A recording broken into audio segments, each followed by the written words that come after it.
এবার প্রতাপগড় বিধানসভা কেন্দ্রের দিকে নজর রাখতে হয়। প্রতাপগড় বিধানসভা কেন্দ্রে মন্ডল সভাপতির বিরুদ্ধে যে অভিযোগ উঠে এসেছিল তা এবার খণ্ডন করা হয়েছে।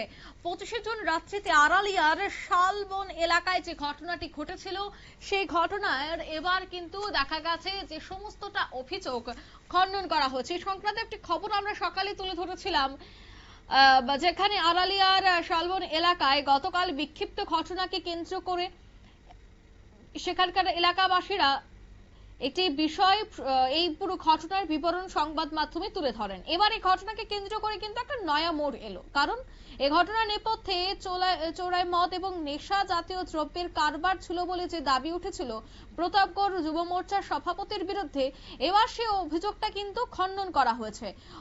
জানা গেছে যে আজ এই বিষয়টা নিয়ে আজ তারা একটি সাংবাদিক সম্মেলন করেন, আর সেই সাংবাদিক সম্মেলনে তারা সমস্তটা বিষয় খুলে বলেন। এই বিষয়ে কি বলছেন যুব মোর্চার সভাপতি মনীষ চক্রবর্তী, শোনাবো। এই শালবাগান, আড়ালিয়া শালবাগান যে এরিয়াটা, এখানে যদি 10 জন ব্যবসায়ী থাকে তার মধ্যে 5 জন 6 জনই মদ বিক্রেতা, ঠিক আছে।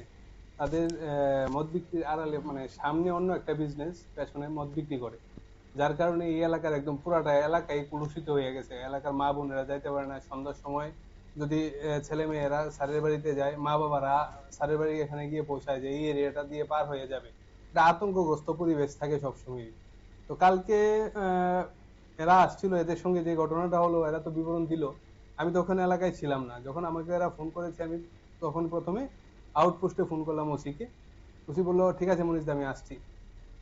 5 মিনিট পরে উনি ফোন করলো, মনীষ দা আরেকটা ঘটনা ঘটেছে আপনাদের ওই আরেকটা এরিয়াতে, আমি একটু ওই দিকটা কভার করে আসছি, আপনি একটু যান, একটু গিয়ে ট্যাকেল করেন ব্যাপারটা। তা আমি যাওয়ার ইয়ে ছিল না, আমি তো গেলাম, গিয়ে জিজ্ঞেস করলাম কি রে, কে মেরেছে, কি আসে বিষয়ে কথা বলছি। এর মধ্যে আমাদের এখানে যে কয়েকজন ছিল এর মধ্যে এর সঙ্গে একটা ছেলে ছিল, যে আমি দেখছি দাদা ওই ওই লোকটা মারছে, এই লোকটা মারছে, এরকম কইতাছে। এর মধ্যে এই এর নাম, এর মধ্যে একটা ছেলে দেখাইছে পরে যে হে মারছে, হেরে আমার সামনে মেরে দিছি। আমি আমরা এখানে কথাবার্তা কইতাছি, আমরা কি মারপিট করতেছি? আমরা তো প্রথম আইসি করে দেখাইছে কে কে মারছে, আমি কি কিছু করছি, কোনো প্রতিক্রিয়া দিছি? তুই হেরে মারলি গেলে আমরা তো কথা কইতাছি। এটার থেকেই ঝামেলাটা আর কি। আসলে এই যে এরিয়াটা, এখানে আমরা প্রায়শই এলাকা থেকে একটা মদ বিরোধী অভিযানের প্রয়াস করে থাকি, যাদের কারণে ওই এলাকার মদ ব্যবসায়ীদের একটা মানে মনে মনে আক্রোশ, কিন্তু কিছু করতে পারে না। এবার একটা কিছু দিয়ে জড়িয়ে যদি মহিলাদেরকে সামনে দিয়ে, এটা এদের চিরাচরিত প্রথা, কারণ পেছন থেকে ওদেরকে সিপিএম ও মদত দিচ্ছে, ঠিক আছে। তো ওই মহিলাদেরকে সামনে এগিয়ে দিয়ে একটা নাটক মঞ্চস্থ করা, পার্টিকে ইন্ডিকেট করা, পার্টির ডেজিগনেশনটাকে ইন্ডিকেট করা। আমার পরিবেশ নষ্ট হচ্ছে, এলাকার যুব সমাজ আগামী দিনে অন্ধকারে ঢুকে যাচ্ছে। আমরা তো বারবার এটাকে আমাদের মুখ্যমন্ত্রী আহ্বানকে সাড়া দিয়ে এটাকে আমরা রোধ করার চেষ্টা করছি। তো এটা ওনাদের একটা মানে বাধার কারণ হয়ে দাঁড়ায়, এটাও এটার মধ্যে চরিতার্থ করেছে এই পুরো ঘটনাটার উপরে আর কি। এটাই মূল বিষয়।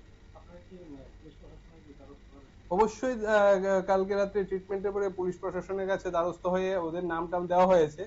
আজকে যথারীতি আমরা এলাকার বয়োজ্যেষ্ঠরা যারা আছে ঘটনাটা জানতে গিয়েছে, এবং যে যে দোকানগুলিতে ওগুলিতে অভিযান করে যে মূল।